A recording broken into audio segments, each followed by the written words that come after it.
최재성 위원장의 의병을 일으키자는 발언에 대해서 오늘 중앙일보가 사설을 이렇게 썼습니다. 귀를 의심케 하는 여당 특위위원장의 의병 모집 발언. 최 위원의 발언은 일본 상품 불매 운동을 일으키고 반일 시위에 앞장서라고 선동하는 말로 들린다. 의병으로 맞설 게 아니라 차가운 이성과 냉철한 전략으로 일본의 대응에도 모자를 한이기 때문이다.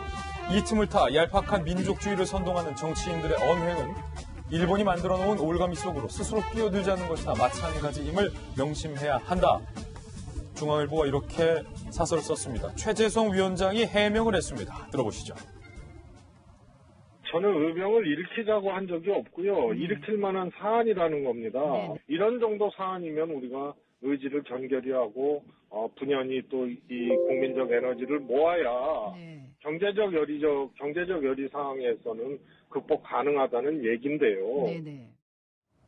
박용진 의원님, 예. 이게 의병을 일으켜야 되고 정부 대책에 대해서 비판하면 친일파 혹은 토착 왜구라는 이야기를 들어야 할 사안인가? 어떻게 보십니까? 제가 최재성 의원의 발언과 관련해서는 약간 해명 말씀을 좀 드리면요. 네. 조선일보가 최재성 의원과의 이제 전화 인터뷰를 통해서 밝힌 내용을 이제 읽어보면 조금 달라요. 그러니까 방어적으로 일관해서는 안 된다. 최재성 의원의 말입니다. 그러면서도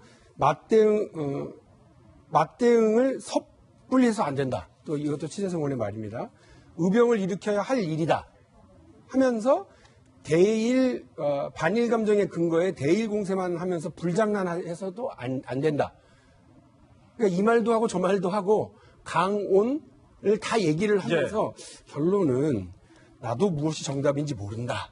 예단할 수 없다. 이렇게 얘기를 해요. 지금 당내 특위를 구성을 하면서 여러 가지 측면을 두루 지금 살펴야 된다라고 하는 얘기니까 최재성 의원이 이제 반일 감정을 선동하고 있다라고만 이렇게 볼 문제는 아니라고 말씀을 드립니다. 예. 저는 최재성 의원의 그 의병 발언을 가지고 중앙일보가 내놓은 사설에서의 비판, 그 비판의 방향은 모르겠습니다만 그 내용은 저도 공감을 합니다. 지금은 그 차분하고 냉철한 이성적인 판단과 대응이 중요하지 감정적으로 섣불리 하는 것은 별로 적절치 않습니다. 우리가 뭐 옛날 그 영화를 보면 상대가 막 무술을 좀 할 줄 안다고 막 까불 때 고수는 어떻게 합니까? 가만히 있죠. 혀를 한번 딱 짚어서 끝내잖아요. 그래서 칼 뽑아내기 전까지는 꼭 잘 참고 최대한 자제를 하지만 칼 뽑은 뒤는 뭐 한 방에 끝내야죠. 지금 우리가 해야 될 일은 어떻게 이 부분을 잘 인내하고 대응하고 변화시켜 나갈 거냐. 저는 대화하고 만나고 해결을 위해서 합의하는 것이 되게 중요하다고 생각을 합니다. 관련해서 중앙일보 기사 하나를 소개를 해드리면 이거 되게 중요하더라고요. 우리가 이제 아베만 했는데 누가 아베를 조종하고 있는지를 보여줘요. 두뇌에는 이마이 총리 정무비서관, 손발 역할은 세코 경제산업상, 나팔수 앞에서 막 나대는 사람, 하기우다 자민당 간사장 대행인데요. 특히나 그 간사장 대행을 하고 있는 하기우다는 뭐라고까지 얘기를 했었냐면 앞에서 이야기하는 사람. 이 나팔수 역할은 아베가 흰색이라고 하면 검은 것도 희다. 이렇게 말할 인물이라고 하고요. 검은색도 아베 총리가 흰색이라고 하면 그건 흰색이다. 막무가내형 돌쇠형인데요. 이 사람이 사실 2015년은 그 관방 부장관을 맡았었어요. 근데 뭐라고 그랬냐면 일본엔 전범이라는 게 존재하지 않는다. 위안부 강제성을 인정한 고노다마는 끝났다. 이러면서 막말을 했었던 사람이에요. 그러니까 이런 역할을 각각 맡아서 치밀하게 밀고 들어오는데 우리는 그저 아베의 입만 보고 이렇게 움직이는 것은 적절치 않죠. 그러면서 한 가지만 얹겠습니다. 어제도 말씀드렸습니다만 여러분 BTS 오사카를 발칵 뒤집어 놨습니다. 대한민국의 많은 아이들이 일본의 애니메이션, 일본의 게임 많이 좋아하고 일본 과자도 되게 좋아합니다. 한국과 일본의 국민들은요 서로 사랑하고 또 연대하고 이해하려고 노력을 합니다. 정치하는 사람들이 정치적으로 이용해서는 안 된다라고 했던 문재인 대통령의 이 말씀을 우리 아베 총리를 비롯한 일본 정치인들이 무겁게 받아들이시길 바라겠고요.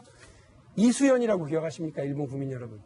2001년 도쿄에서 술 취한 일본 행인을 구하기 위해서 스스로 뛰어들었다가 자신의 목숨을 잃고 그분은 살렸던 사람입니다. 이번에 18주기 추도식이 있었습니다. 한국인 청년이죠.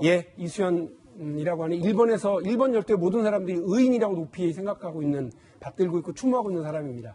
한일 간의 연대는 아베 총리의 그런 감정적 대응보다 100배는 깊고도 없습니다. 그렇게 우리는 대응해야 될 거라고 생각합니다. 한 가지 좀 우려되는 순간은 일부 시민들 사이에서 일본의 자동차에 대한 이른바 무차별적인 보복 행위를 하고 있는 것 아니냐라는 이야기가 제기되고 있다는 겁니다. 사진 몇 장 보시죠. 일본의 브랜드 자동차죠. 렉서스인데 운전자가 피해 사진을 올린 겁니다. 누군가가 이른바 김치로 나의 일본 자동차에게 이른바 김치 테러를 가했다. 어떤 목적으로 누가 왜 무슨 이유로 김치로 이 같은 행위를 벌였는지는 조금 더 확인을 해봐야 하나. 혹여 일본의 어떤 이른바 아베 총리와 일본 아베 정부의 무역 보복에 대한 어떤 일본 차에 대한 어떤 무차별적인 감정적인 대응이라면 이것은 상당히 저희들이 우려하는 바예요. 친일, 반일, 의병 이런 정치인들의 발언이 신중해야 하는 게 바로 여기에 있다라는 거죠. 그리고 또 다른 사진도 있습니다. 한 주차장 사진인데요.